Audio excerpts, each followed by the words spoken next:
আসসালামু আলাইকুম ওয়া রাহমাতুল্লাহি ওয়া বারাকাতুহু।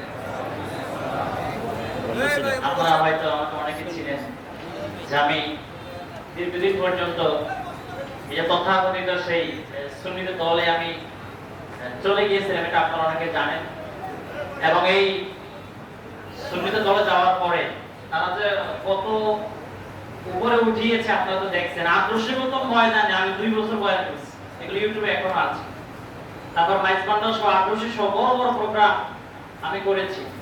কিন্তু আসলে যখন আমি বন্ধদের বিরুদ্ধে যারা মাজারে নাচ গান করে, মহিলা পুরুষ নাচানাচি বা অনুষ্ঠানের নামে মাজারে সেজদা দেয়, তারপরে এই যে মহিষকে মদ খাওয়ায়া তারপরে নাচানাচি করায়, কি একটা যে পরিস্থিতি, এগুলোর বিরুদ্ধে যখন বলাবলি শুরু করলাম তখনই আমাকে বললো ওহাবি, খারেজি, রাফিজি, যা তা বলতে লাগলো।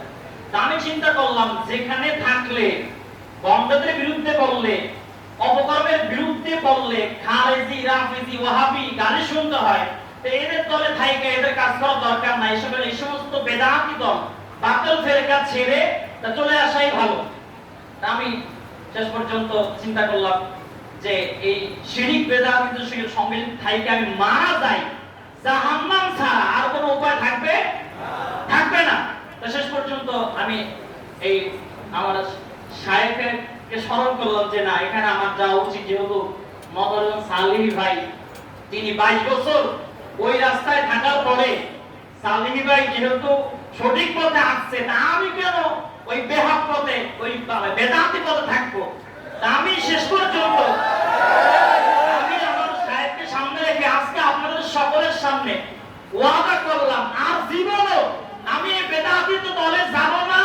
এই ভাবনবাস, এরা চাপাবাজ, চাপা চোরে যারা জিতে বাহাসে, এদের সঙ্গে আমরা নাই। আমি আজ থেকে আমি আহলে হকের পথে ফিরে আসলাম। এবং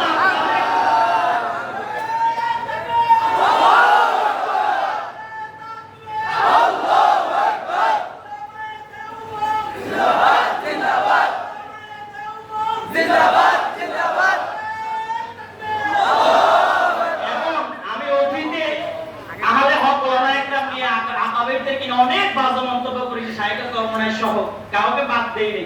আপনাদের কাছে প্রথমে আমি আল্লাহর কাছে ক্ষমা চাই এবং আপনাদের কাছেও ক্ষমা চাই। আপনাদেরকে এই কষ্ট না বুঝে শয়তানের ধোঁকায় পড়ে কষ্ট দেওয়ার কারণে পুরো জাতির কাছে আমি ক্ষমা চাই। আপনারা সবাই ক্ষমা করে দিবেন, আপনারা আমাকে আপন করে নেবেন। আমি আর জীবনও এই ভুল পথে যাব না। আমি আজকে শায়েখের হাতে আমি তওবা করে আমি এই আহলে হকের পথে ফিরে আসলাম। যতদিন বেঁচে থাকবো এই এখানে আসা যাওয়া করবেন শায়েখের সোহবতে থেকে আমি আমার নিজের বাকি জীবনটা মৃত্যু পর্যন্ত পরিচালনা করতে চাই।